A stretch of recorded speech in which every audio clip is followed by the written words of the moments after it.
Okay, we have a big update. Yesterday, I made a video about a fake news blacklist, which was targeting a ton of conservative news, sites that are rated credible, including the Daily Caller.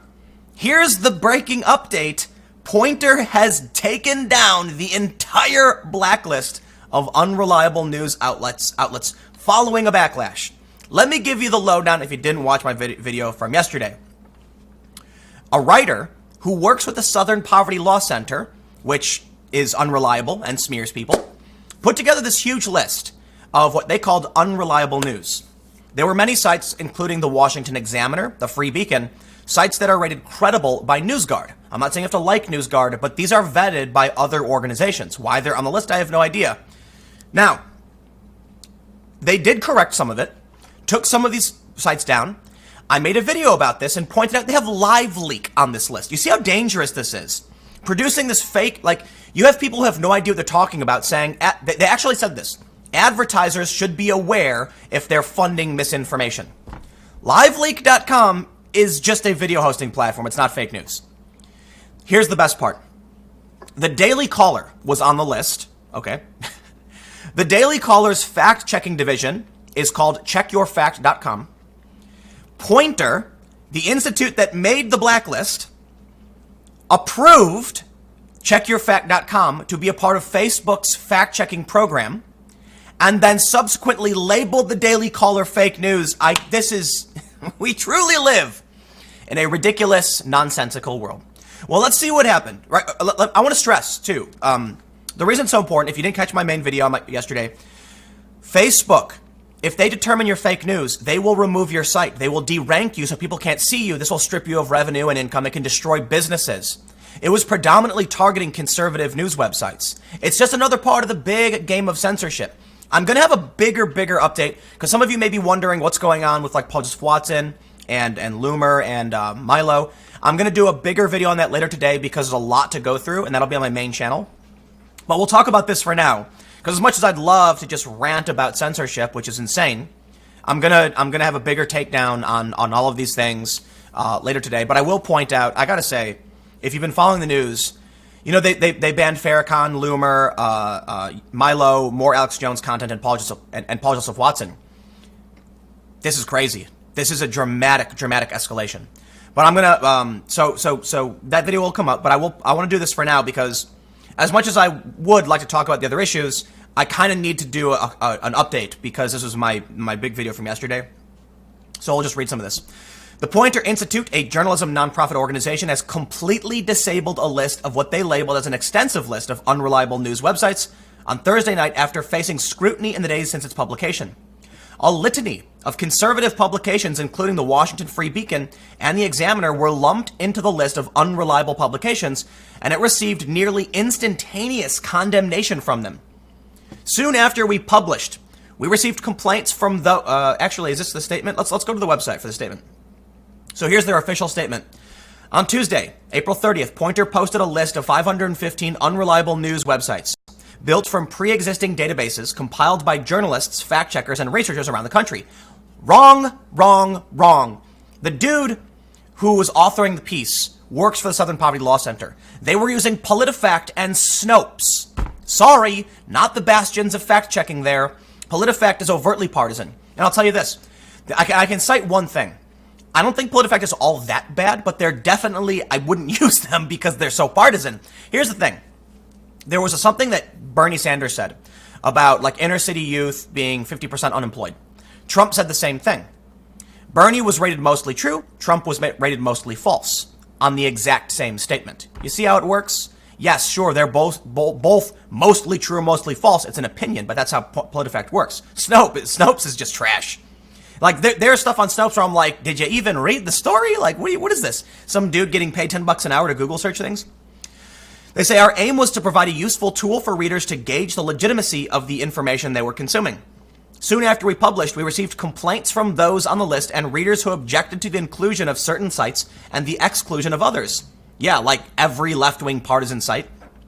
We began an audit to test the accuracy and veracity of the list, and while we feel that many of the sites did have a track record of publishing unreliable information, our review found weaknesses in the methodology. You know, I'm gonna refrain from cussing these people out. Liveleak.com was on the list. You didn't you didn't do anything. You literally didn't do anything. You just cut and pasted a list. If you even went to any of the websites, you'd have been like, that shouldn't be on the list. Liveleak.com? People just upload things. It's no news. So what did they do? Some guy from the SPLC, presumably, because he tweeted about how he made a podcast for them, like his first, I'm assuming there's going to be more, just cut and pasted a bunch of website names? Did you even fact check any of this? No, because they included the Daily Caller, who they previously said was good. Poynter includes the Daily Caller, then makes a list telling advertisers, hey, be careful about these guys. You see how it's all just scumbaggery. They didn't do anything. We began an audit. Oh, you didn't audit the list before you made it? This is journalism today. The Poynter Institute has the International Fact Checkers Network guidelines.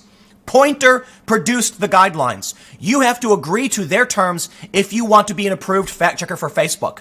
What do you think that means when Poynter is going to create a list of conservative websites and say they're unreliable? Fortunately, they were forced to take it down. But, in my opinion, they were only forced to take it down because of inclusions like LiveLeak. They could argue that the Examiner, the Free Beacon, and whatever else conservative are fake news. Of course they can. It's not defamation. It's an opinion. Here's the thing. They had to take down the Examiner. They apologized for it. And First Post.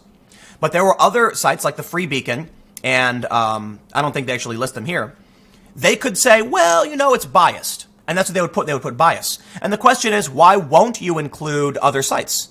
Why won't you include Vox? This is how it works. I could make a list of fake news and just say Vox, BuzzFeed, Vice. You see? Well, it's my opinion. But here's the thing. When people accurately point out that the list contains websites that aren't even news websites, like Daily Kos, I think has user-generated content, and so does LiveLeak, now they're in trouble. Because now there's no credibility to their list. But this isn't going to stop here. I assure you, they will come out with more lists, they will blacklist more companies, and as I reported a couple days ago, activists are already putting pressure on MasterCard to get the far right banned. Simultaneously, activists are saying Trump is far right. You see where we're going here? Let's read what you had to say. We began an audit to test the accuracy and veracity of the list, and while we feel yada yada, our review found weaknesses in the methodology.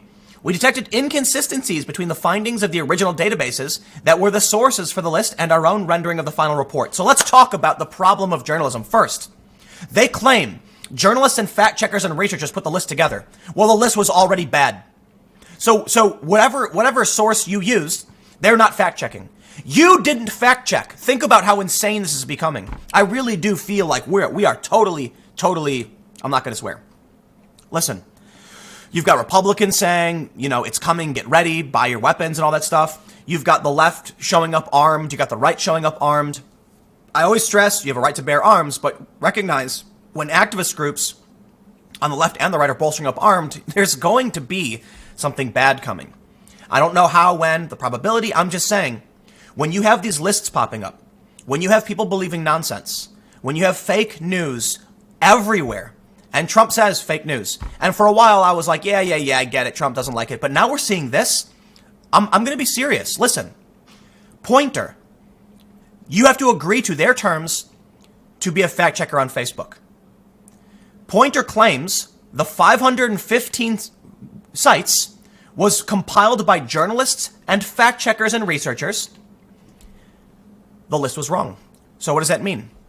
Those journalists, fact checkers, and researchers did not do any work. They put together a list of their personal opinions. Poynter didn't do any work and put together a list of, it's just a game of telephone. It's Purple Monkey dishwasher. They're not doing anything. And then people are going to see this and say, Poynter's legit. Poynter runs Facebook's fact checking. It must be true. Fortunately, they were forced to take it down because it was so insane. But think about all the news from these same people that does not get taken down. Think about the fact that Poynter runs Facebook's fact checkings. You have to agree to their principles. If this is the amount of work they do, and they have this much pull with Facebook, what does that mean? They will put together a list that includes a ton of mainstream and credible news sites that happen to be conservative and gone. They say, we detected inconsistencies between the finding of the original databases that were the sources for the list and our own rendering of the final report, which they should have done before publishing. Therefore, we're removing this unreliable sites list because it was unreliable. I'm going to go ahead and make a list right now. I'm going to make you a list of unreliable news websites. Poynter.org. Until we are able to provide our audience a more consistent and rigorous set of criteria, the list was intended to be a starting place for readers and journalists to learn more about the veracity of websites that purported to offer news. It was not intended to be definitive or all-encompassing, but it was slanderous and defamatory. We regret that we failed to ensure that the data was rigorous before publication, and apologize for the confusion and agitation caused by its publication. We pledge to continue to hold ourselves to the highest standards. Barbara Allen has just pled guilty to producing fake news. Therefore, Poynter is now going to be, I'm going to make a list, I'm going to put it in my room. It says fake news websites, and I'm going to put Poynter in big, bold, black letters. Boom, done. I'm not trying to be a dick to Poynter, but you got to recognize the danger of how activists keep targeting one side. Listen, Republicans know where to draw the line, for the most part. Democrats don't. Our country isn't entirely just Democrat versus Republican, but when Poynter, Facebook, Twitter, YouTube, everything just slopes in one direction, do you know what's going to happen? Here's the thing. I don't agree with most conservatives, but I like where they're at in terms of a hard stop, okay? You get people like Dan Crenshaw and Ben Shapiro, and I say, to me, you guys are the line. I hear what you're saying. I disagree with you, but you argue your point and I'll argue mine, and there are people to the left of me, and I want to find a center that's reasonable for people within the spectrum. I recognize there are people outside that spectrum. They have a right to speech and all that stuff. But what happens when they start banning everybody, when they start banning politicians, when they start banning, mainstream, regular old Trump supporters? The line starts drifting so far to the left. I am going to be, the hard stop. And that's a problem, because we need to find a happy medium between all people in this country, not the fringe minority on the far left. But they can't draw a line. They don't do the work, and they're elitists who think they're smarter than you when listen, I'm going to say one more thing. When a fact checker puts together a list, and then the journalism institution that has principles for fact checking doesn't fact check that list and publishes it, that should tell you how bad things have gotten. I don't even know what to believe anymore. And it's paradoxical. It is. Because the videos I make, on this channel and on my main channel, I try to find the truth. But I recognize, how do I know any of it's real? Look at this mess. Look at this mess. How do I know what they're saying is real? I don't. When I read NBC or CNN, why should I assume they're telling the truth? I can't. So how do I know that when I try to even fact check them, what do? I try. I read as many sources as possible and trying to figure out what what reality is. But for all I know, it's all fake. I got more videos coming up later today. Next video at 1 p.m. I will see you then.